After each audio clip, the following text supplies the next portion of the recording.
It's Wisconsin Today. I'm Rob Farrett. And I'm Kate Archer-Kent. A House budget bill passed by the Republican majority calls for cuts in federal spending. According to the Congressional Budget Office, in order to reach the spending targets, there would have to be cuts to Medicaid. Medicaid is the joint federal and state program that covers medical costs for millions of lower-income Americans. It includes programs like Badger Care here in Wisconsin. This bill is not a done deal. It would need to go through a reconciliation process with the Senate. This also comes as Governor Evers has renewed his call to expand Medicaid in Wisconsin in his 2-year budget proposal. Assembly Speaker Robin Vos says the state made the right call by being one of 10 states that is opting to avoid expanding Medicaid. My hope is that instead of focusing on expanding government-run health care, we try to find ways to make sure that the private sector is more competitive, and hopefully we root out the waste and inefficiencies in our own system in Wisconsin, ensuring that people who need the health care continue to get it. What does all this mean for health care funding here in Wisconsin? Donna Friedsam is a distinguished researcher emerita who's been studying healthcare policy and reform for decades at UW-Madison. Donna, thanks a lot for joining us today.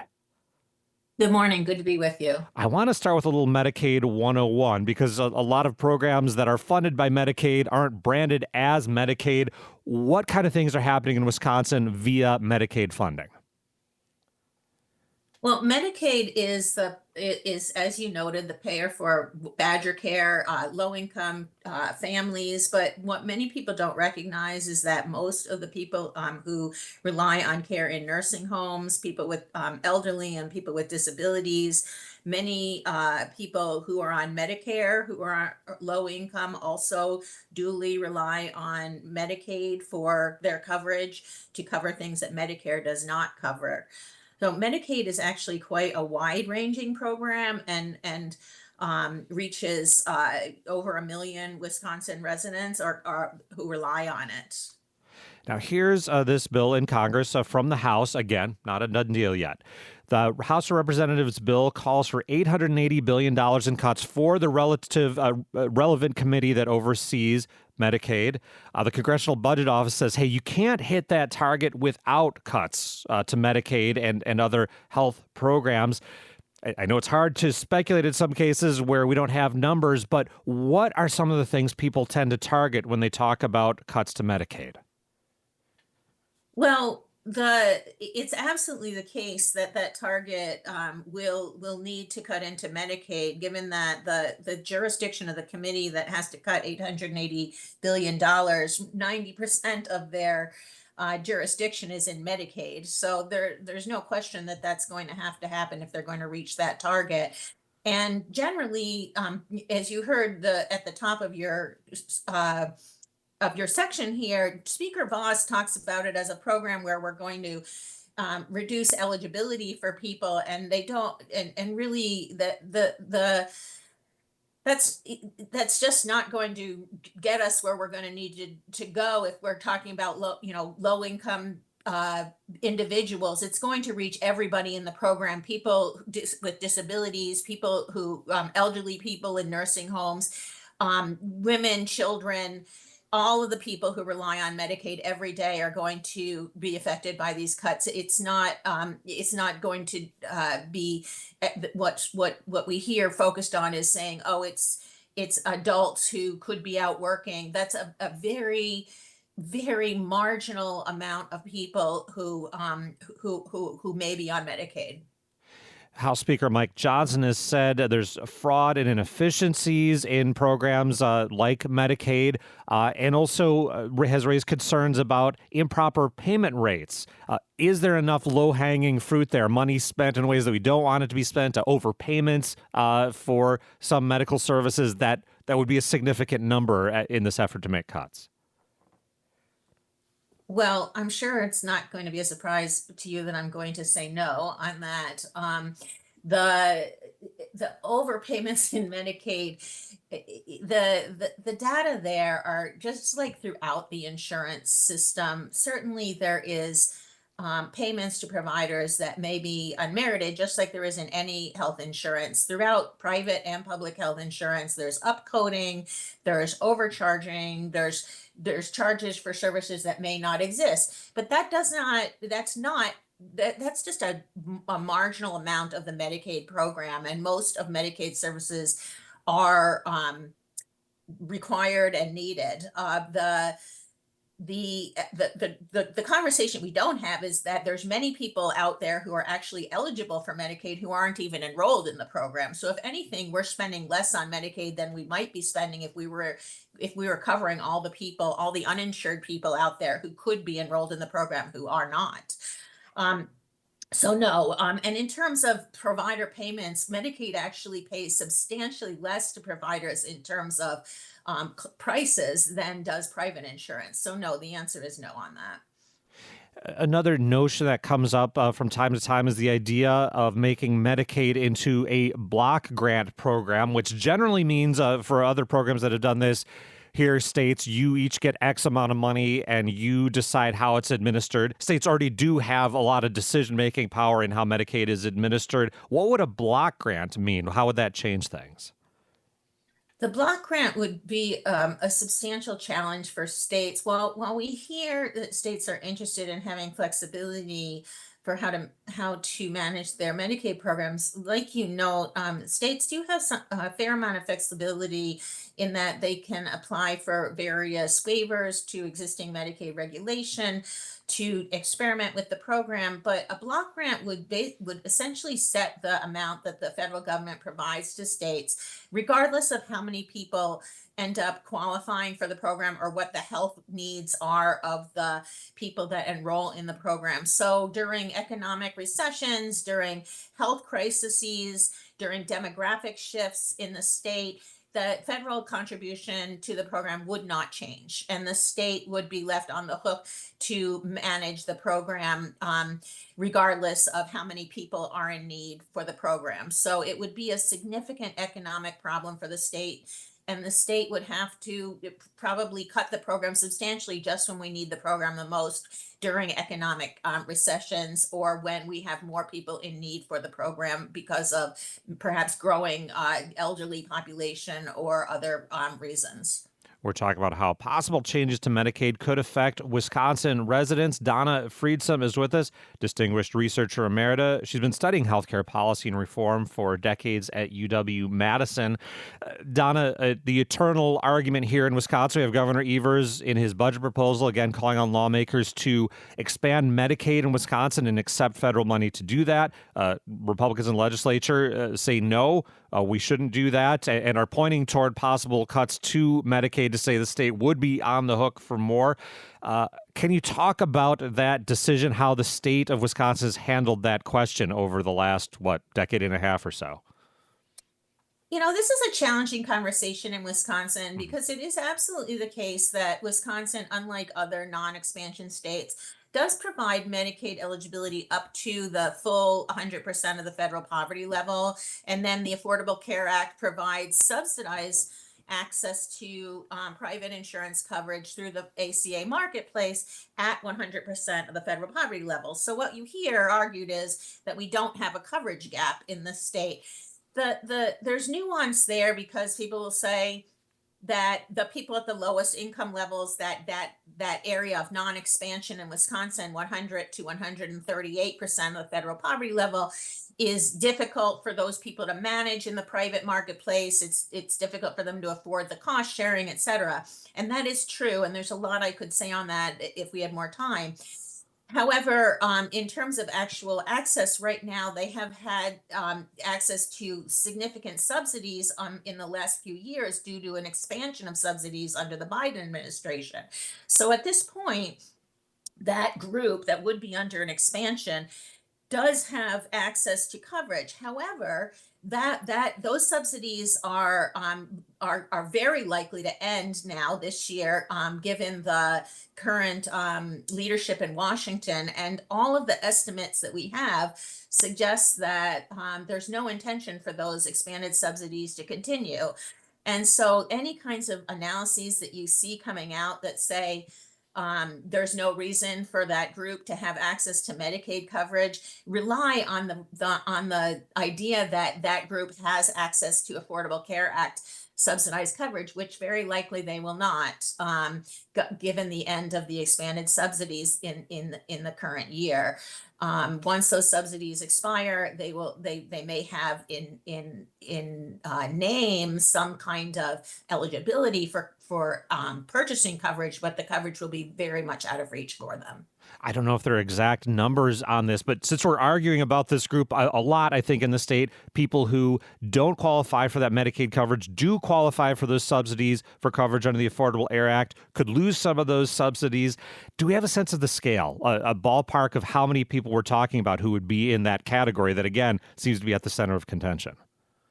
Well, we do actually have fairly exact numbers on that. I can tell you, last year in 2024, we had about 47,000 people who were in that group, 100 to 138% of the federal poverty level, who enrolled in the Affordable Care Act coverage, who would otherwise be eligible for for Medicaid expansion coverage if we had expanded Medicaid. Now that's 2024. I don't have the 2025 numbers. So in theory, those 46,718 people would have otherwise been enrolled in Medicaid instead of in the Affordable Care Act. I want to note, however, that we also have over 60,000 people in Wisconsin who are below the federal poverty level. So technically, they should be covered by Medicaid in our state who are currently uninsured. And all of those people should be, virtually all those people should be enrolled in Medicaid and are not. And that shows that we have problems simply getting people who are eligible enrolled in coverage because there's so many what we call administrative burdens or barriers to getting people covered, because it's difficult with all the paperwork and all the reporting requirements and the like. So the more kinds of challenges we put in people's places to get enrolled in the coverage, more likely people will be uninsured rather than enrolled. Donna, thanks for joining us.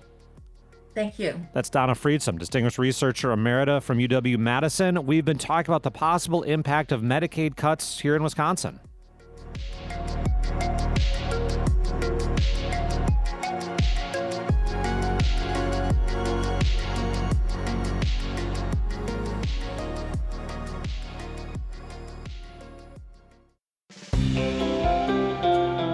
Coming up, a state proposal would extend Medicaid coverage for new moms to a full year. We'll hear from sponsors of the bill from both parties. Most of the things that happen to women in postpartum, unfortunately, happens between 5 and 9 months. So this is preventable. That's next on WPR News.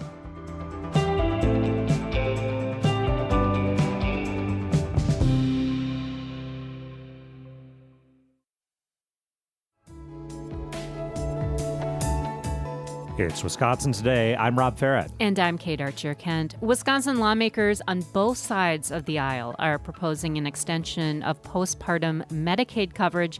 The current coverage lasts 2 months after birth. The new plan would raise that to 1 year. This is the second try for this legislation. Back in 2022, Congress permanently gave states the option to accept federal funds to help extend that Medicaid coverage for low-income moms to 12 months. Wisconsin is now one of just 2 states that have not opted to do so. We're joined by a Democrat and a Republican in the state assembly who are co-authors of the bill. Jill Billings is the Democratic state representative for Wisconsin's 95th Assembly District. That includes La Crosse. She's the ranking member on the Assembly Committee on Children and Families. And Patrick Snyder is the Republican state representative for Wisconsin's 85th Assembly District. That includes Wausau. He's chair of the Assembly Committee on Children and Families. I talked to them last week.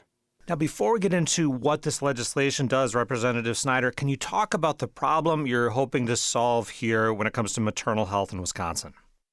Well, this has been going on for a while, and 50 states have looked into this, and this is actually extending the postpartum care for a mother on Medicaid from 2 months, which is here in the state of Wisconsin, to extend it out to 12 months. So every other, as far as state in the union, has extended it to 12 months, except for us in Arkansas. And Arkansas is about ready to extend it. So, we'd be the last state. So most of the things that happen to women in postpartum, unfortunately, happens between 5 and 9 months. So this is preventable, and there's really no reason why we are so far behind in getting this done for the state of Wisconsin.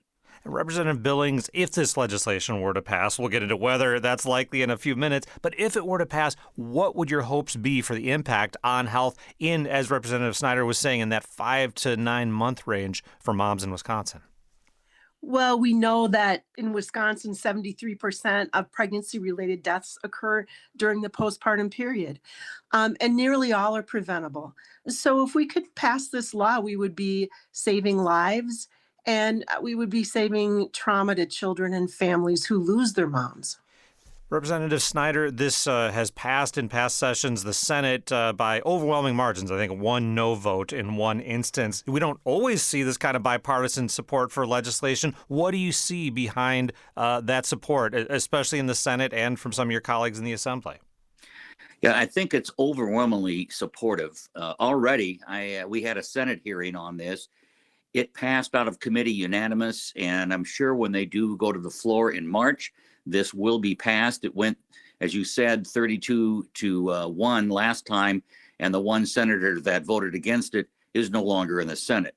So, I think it's pretty much common sense, and as I've said so many times, it's the right thing to do. In the Assembly, I would say there is a few folks on my side of the aisle that somehow have it in their mind this is expanding welfare, which I tell them it's extension of something that's, again, life-saving and preventable medicine for women and mothers.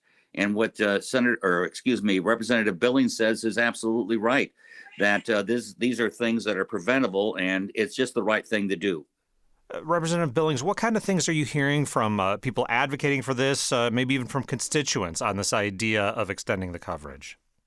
Well, this bill has been around for a few years now, and I'm grateful that Representative Snyder has picked up the torch and has really worked hard to bring everyone together on this.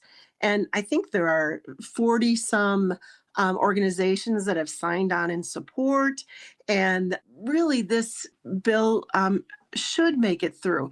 It's got incredible support from Republicans and Democrats. And when I talk to constituents, in fact, just today I was meeting with some folks with the American Heart Association, and this is an issue that is of concern to them. And they're really hoping we can get this across the finish line this time. And I think it's really imperative that organizations and people talk to legislators on both sides of the aisle and advocate to get this done this year. Well, I want to give a listen to a couple key players in this story. First of all, Governor Tony Evers talking about this legislation in his biennial budget address in February. Here's a listen. I've proposed this in every budget I've introduced as governor. There's also a bipartisan bill to get it done that almost 90 legislators support. One legislator should not be able to single-handedly obstruct a bill that's supported by a supermajority.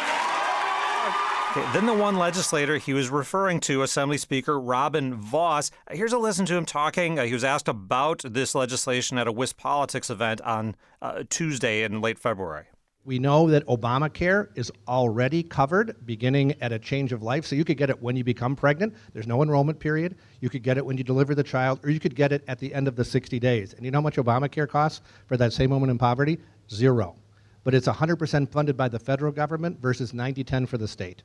Why would we not want to use the resources that we have to make sure that we do other areas of Medicaid that are not covered? Representative Snyder, Representative Vos, Speaker Vos making the case that, hey, there are other better ways already existing to provide the kind of coverage you're looking to do in this legislation. What do you say to that notion?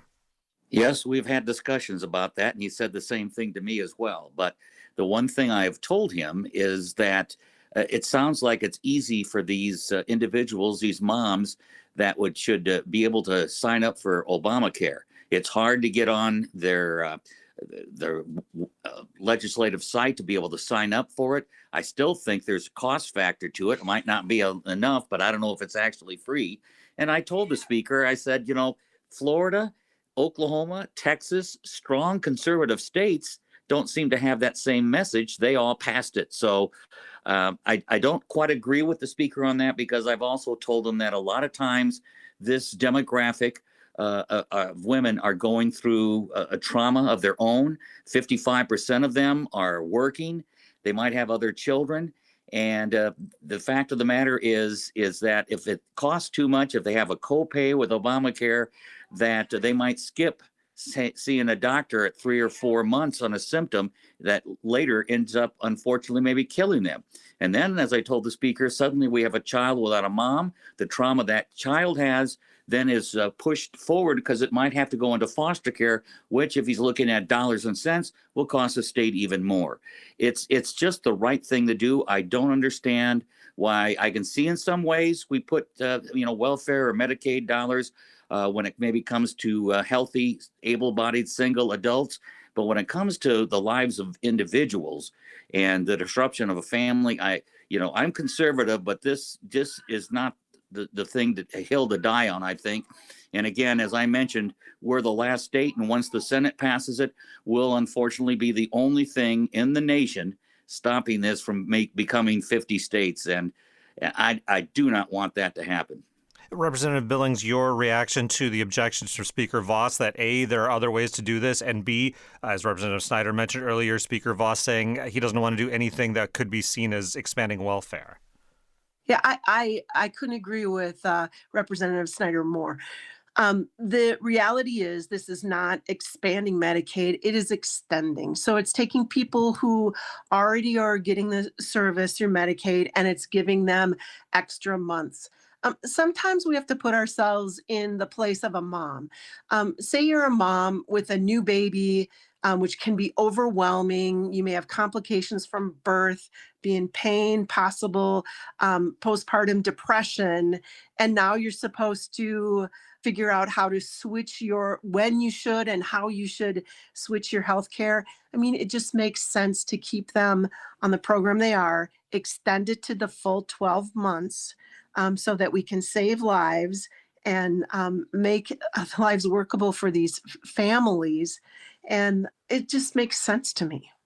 We are talking with State Representatives Jill Billings and Patrick Snyder. They both serve on the Assembly Committee on Children and Families. We're talking about legislation that they both support that would extend postpartum Medicaid coverage from 60 days after birth to 12 months. Wisconsin, just one of 2 states that haven't done so yet.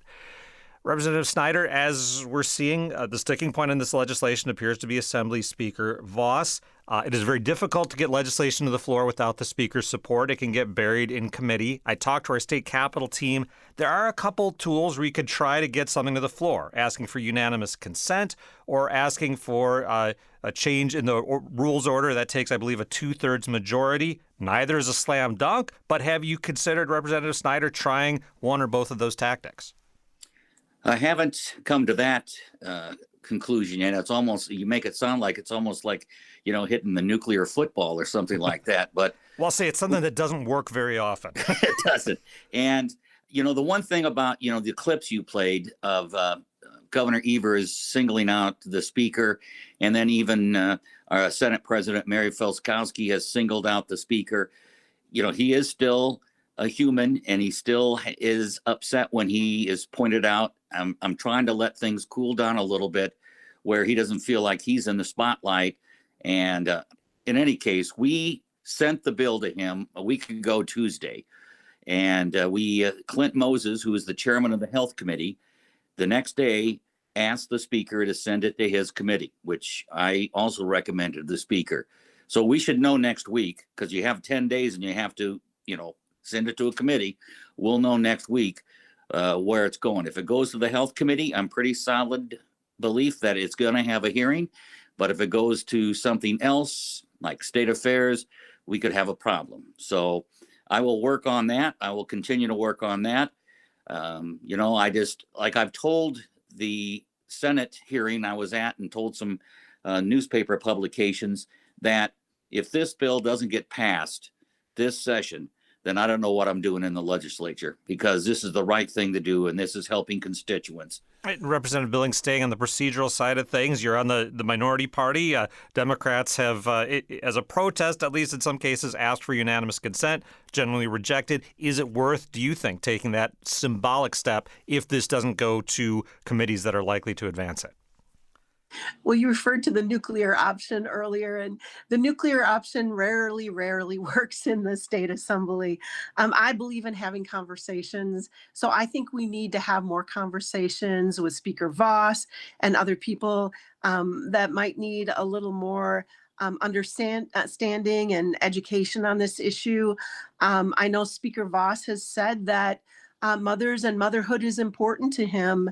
Well, I believe that this bill is a perfect way of putting that voice into action and showing that people on both sides of the aisle understand that this is important for new moms, and that to bring this to the floor for a vote is and then let's see what people want to do. I know that it will pass, because Pat has done his good legwork and we have overwhelming support for this. We just need to get it to the floor. And I'll say that most of the rural areas are covered by Republicans at this point. And this is an issue that is of great importance to rural areas because they face greater maternal health risks than those in urban areas. They have a 9% greater probability of severe maternal morbidity or mortality compared to urban residents. So it's not like this is just a big city issue. This is a big issue for rural areas too, that are represented by my friends on the other side of the aisle.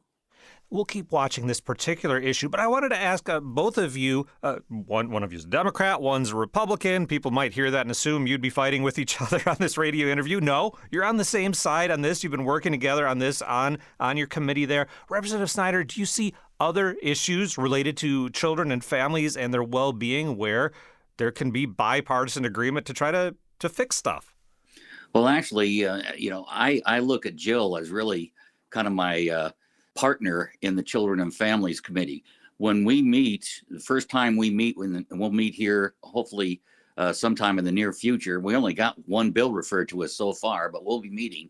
And I tell the new members and the returning members that leave the R's and the D's at the door, because we're talking about kids and families and what's the best interest of the child. So really, I think over these last sessions, there's some certain bills that Jill and the Democrats disagree on, but for the most part, I would say 80 to 85% of the bills we both agree on and push forward out of our committee.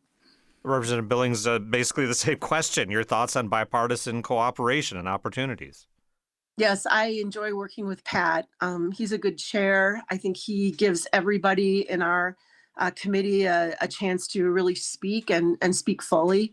We don't always see that in the assembly, but we've worked together on issues. He supported a human trafficking bill that I've put out for a few sessions, and I've supported some of his legislation. I'll tell you, in our Children and Family Committee, we keep our eyes on what's important, and that's helping children and families in Wisconsin. And we try to keep the politics out of the room. I think we do a good job of that. I've had Republican legislators come to my office after hearings when things don't go well and asking if I can help them understand what amendments or what needs to shape up on the bill to make sure that it passes through the departments and possibly the governor's office. I've done the same with legislators on the other side, asked them to help on my bills and sign on to my bills. I'm proud of the work that we do together, and I think we're going to continue down this path. Representative Snyder, if people are listening and feel strongly about this idea of extending that Medicaid coverage for new moms in the state, for or against, there aren't obviously public hearings in the assembly right now, but what are some of the ways that constituents can get in touch with your committee or the legislature to weigh in on issues like this? You can look us up on the state legislature website. You can talk to the committee members for the Department of Children and Families to urge that along, but also for those out there listening, find out who your local legislator is, both in the Assembly and in the Senate, though I do feel the Senate is much more closer to passing this. But just, talk to them and say you have strong support for this, or if you kind of agree with what the opposition says about this expanding welfare, or they can go to the Obamacare fashion, then state that as well. But I would say don't call up the Speaker's office and voice angry, diatribes to him, because sometimes that can make it dig in a little deeper. And I just think that you have to just state what you think is right, that this is the right thing to do, and that you support the bill, and then that's probably good enough. We'll leave it there. Representative Billings, thanks for being with us today. Thank you very much. And Representative Snyder, thanks for joining us.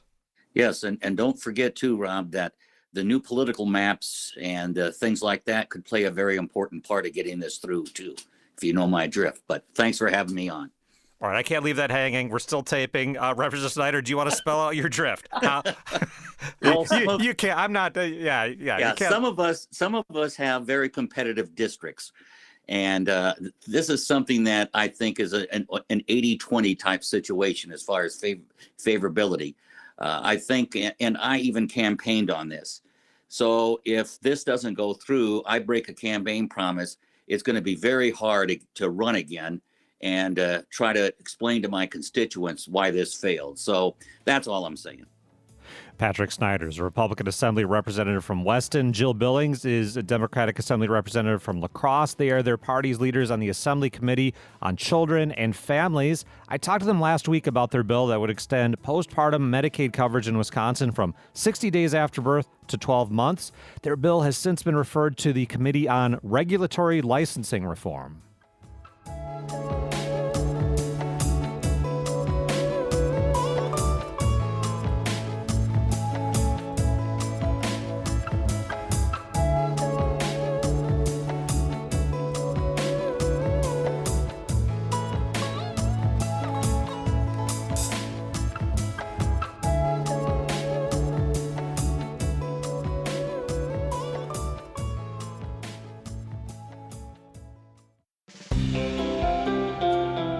Coming up on Wisconsin Today, an Eau Claire native creates a concept album that is a nod to 1980s self-help tapes. Out of these hours and hours of hypnotic utterances, I had a library of about 4,000 different words these guys had said, and that I could begin mixing and matching.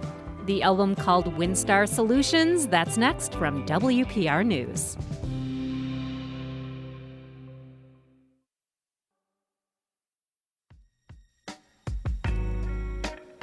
You're listening to Wisconsin Today. I'm Rob Farrett. And I'm Kate Archer-Kent. Now it's time for Wisconsin Life. Here's producer Maureen McCullum with a story about a classical music concert inside a Wisconsin prison. A lot of things are not allowed through the doors of Wisconsin's prisons. Cell phones are banned, and even underwire from a bra is considered a possible weapon. But recently, a group of musicians was allowed to venture inside a Wisconsin lockup with a piano, violin, and cello. WPR's Sarah Lear brings us the story of a concert that took place inside the walls of Oshkosh Correctional Institution. Acoustically, the gymnasium at Wisconsin's Oshkosh Correctional Facility isn't ideal. It has squeaky floors and high, echoey ceilings. And as he sets up before a performance, composer Eric Jennis admits that the bright yellow walls and harsh fluorescent lights aren't great to look at either. There's nothing inspirationally beautiful about any of the prisons, right? Okay, so when you remove beauty from a person's life, you remove part of their humanity. The classical musician lives near Louisville, Kentucky, but he travels frequently for performances, which he calls concerts for hope. He often chooses venues he considers to be hopeless. That includes hospitals, rehab facilities, and... I've played over 1,000 shows in prisons, and as long as they keep letting me out, I keep going back in. On a recent afternoon, Jennis's concert hall was a medium security lockup in central Wisconsin. There, Jennis led a 2-hour performance of his original compositions, joined by a violinist, cellist, and vocalist. More than 2,000 men are incarcerated at Oshkosh, but the prison's warden, Brian Saha, says there was only space for about 200 of them to see Janice live. Something different to offer the population here that we don't normally ever get to see. Sign-up slots filled up quickly after prison officials announced the performance. Saha says those who didn't get seats will be able to watch a video recording later. We're hoping that it gives them a little more motivation to stay on their track of pro-social activities and behaviors. For inmate Jonathan Tees, the performance felt like an awakening. There's a certain, numbness that you feel being in here, and I think the music brought all the emotions that you could possibly feel forward, you know what I mean? And it was just amazing. Here I am, I'm your fire when it's cold. Sometimes, Janice gets pushback when people hear he performs in prisons. Why would you go and play for them? Why would you go and play for the guy that, robbed my parents, that killed my mother? I get that all the time. And a lot of people have been hurt by criminal behavior. Janice says his concerts aren't about excusing those actions. All I'm saying is that how we treat those who are least in our society says something about our society. For DeQuelvlin Douglas, being in the audience for a performance at Oshkosh was a rare experience. The instruments, the way they resonate through you, it's like, it's meant to be experienced in a certain type of way, and I believe that that's, live. The 45-year-old is serving a life sentence for homicide, and he's been incarcerated since the late 90s. Douglas's favorite song from Janice's concert at Oshkosh was an instrumental number. It's a piece that Janice released in 2021, the year his son Gabriel died by suicide.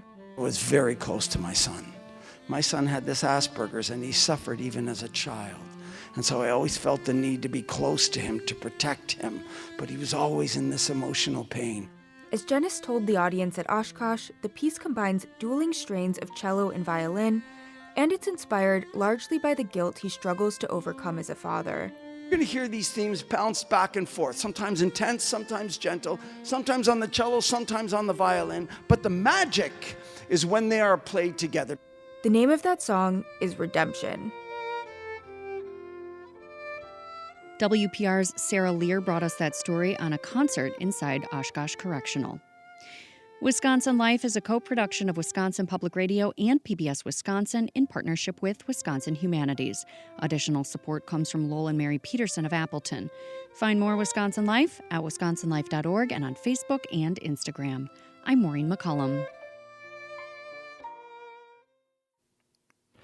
This is Wisconsin Today, and this is WinStar.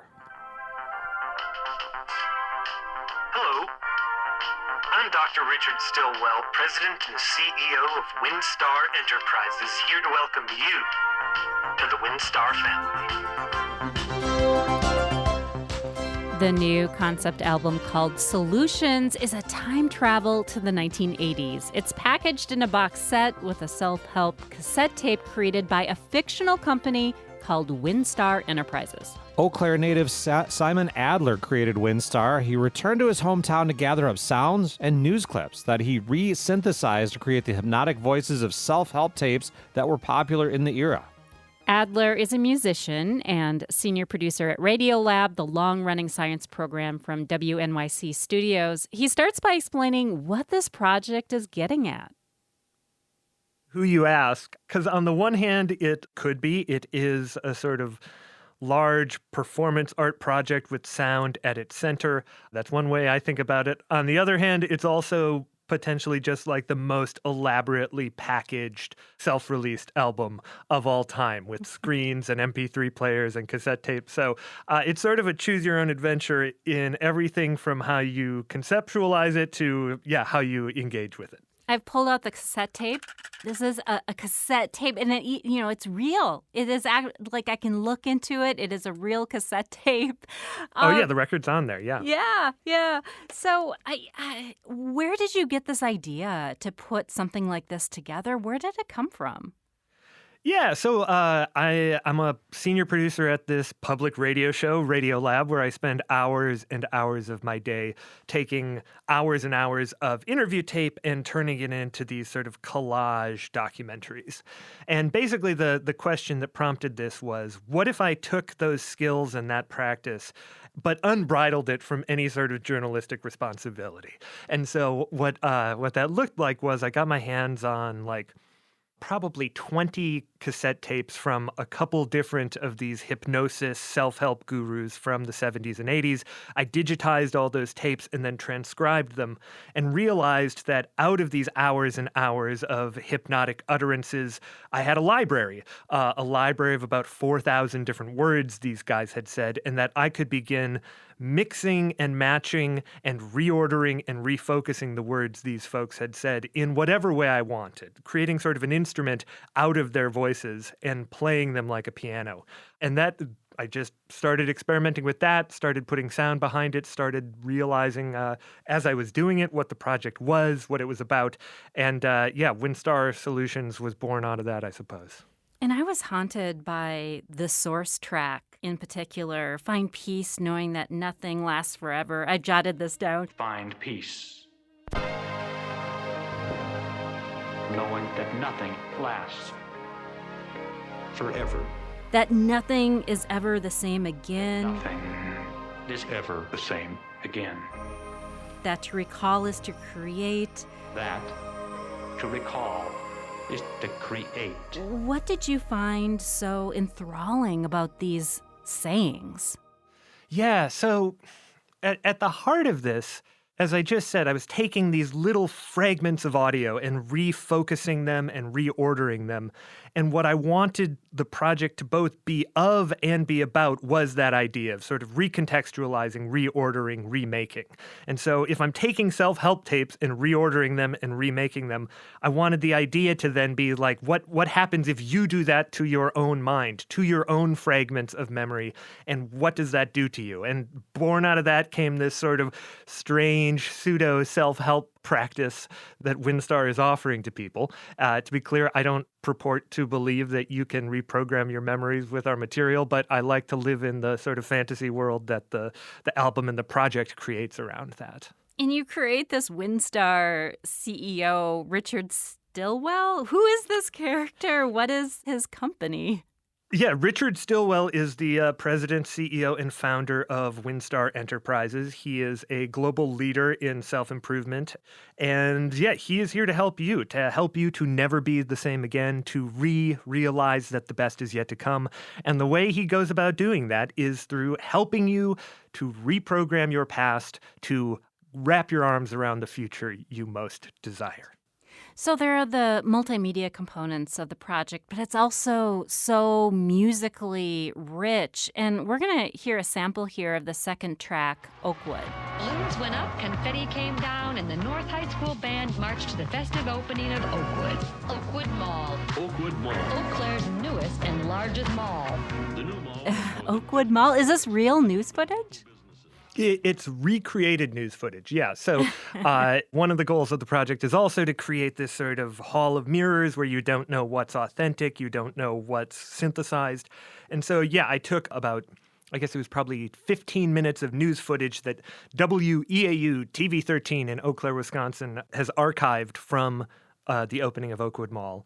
And we sort of stitched it all together in different ways and played with it and then recreated all of the news footage, including, in one case, actually finding the original news anchor who read those lines back in the 80s and getting him to reread them now here. What did he think of that? He was like, what the heck are you doing, man? Like, why? First of all, how did you find me? Why do you want to talk to me about this? But okay, I guess I'll do it. Yeah, he was a good sport. Where else did you find footage? Yeah, it all over the place. Like, I think there are probably somewhere between 5,000 and 10,000 media fragments sort of bound up in the record itself. A lot of them came from cassette tapes, and then it's a lot of archival news footage, old family tapes, just all over the place. It was a process of several years of just curating things that surprised me, and then beginning the process of sort of distillation cooking to boil them down to their essence. I'm trying to imagine where you're doing this, like in your home office or in your studio where you have boxes and boxes of all of this stuff, like cassette tapes and maybe VHS tapes. What was it like to... No, you've got it. Yeah, that's what it looks like. My wife was really frustrated by the project by the end of it, and she was a great sport. But yeah, she was tired of that sort of musty smell of old media that's been in somebody else's basement for a couple decades. We're talking with musician and producer Simon Adler about his new concept album. It's called WinStar Solutions. It explores things like media and memory with influences of Eau Claire in the 80s and 90s along the way. So, Simon, another track on this album with a lot of Eau Claire history is Uniroyal. Let's take a listen. Good evening. Today, the shocking announcement that Eau Claire's largest private employer, the Uniroyal tire plant, is shutting down. Do you have personal memories about this moment from Eau Claire history? I was actually too young to fully appreciate it. So, I was born in 1990. Mm-hmm. And so by the time I was conscious of what was going on around me in the world, Uniroyal was just an empty building, a big brick sort of monolith right along the river there that we would bike by. And I would always ask my folks, like, what was going on in there? What is going on in there? So I always had a sort of like a fearful association with it. Why does it work for this concept album? What inspired you to include it? Early on in the record, there's this track about the grand opening of Oakwood Mall, and this is a place that's supposed to last forever. And then the second to last track is this track, Uniroyal, about a place that was supposed to last forever, coming to an end. And the reason I liked that book ending, because obviously you've got opening and closing, but then also it's like the record is, well, tongue-in-cheek, also deeply hopeful that you can get past these terrible things that have happened to you, and that what feels like it may be the defining moment of your life for a person or for a town eventually becomes just one sentence in the history of the place. And so if you look at Eau Claire right now, which I've been in New York now for 11 years, but I still go back to every summer and every winter, it is a deeply different place. It is I would argue, probably far richer place in terms of culture, in terms of the diversity of people and experiences that live there. The closing of Uniroyal was not the end of Eau Claire's story. If anything, it was just a moment in time that the community was able to grow past or grow out of or grow with. That concept of growing out of, growing with, and it brings me to that last track, Ovation, and the ending there with the words walk in peace and balance and harmony. Why did you decide to end it with those words? I think I chose to do that, first of all, because we're creating this sort of fake self-help world, and those are the sorts of lines that that real self-help tapes end with. But then also, on a more serious note, it's that this isn't the end. Let this launch you forward. You just listened to this very strange 38 minutes of audio.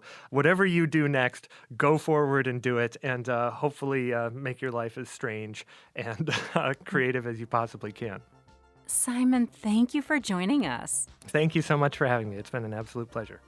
Simon Adler is a musician and senior producer for Radiolab. His new concept album is called WinStar Solutions. Adler will perform a live version of WinStar Solutions on March 14th in Eau Claire and March 15th in Madison. Tickets and information are available at winstarsolutions.com. That's a site that looks like it was created with a floppy disk from the 1980s.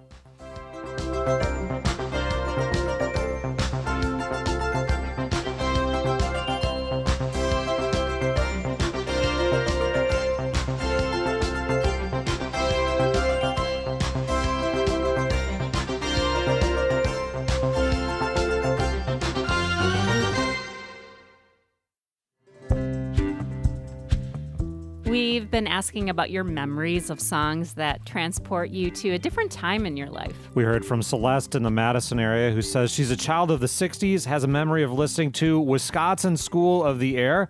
That was the educational kids program broadcast from Radio Hall on the UW-Madison campus. We used to listen to Let's Sing on the radio in our classroom as part of our music curriculum at that time, all thanks to Wisconsin Public Radio. Celeste, thank you for sharing that memory. And we'd like to thank all the supporters of WPR who keep this service on the air for generations of Wisconsin listeners. Keep sharing your stories and memories with us. Email wisconsintoday@wpr.org or call or text to get in touch at 888-642-0232. That's 888-642-0232. And thanks for listening to WPR and Wisconsin Today. Wisconsin Today is the work of a team of producers, hosts, and technical directors. Learn more about us at wpr.org/Wisconsin Today. I'm Kate Archer-Kent. And I'm Rob Ferrett. You're listening to WPR News.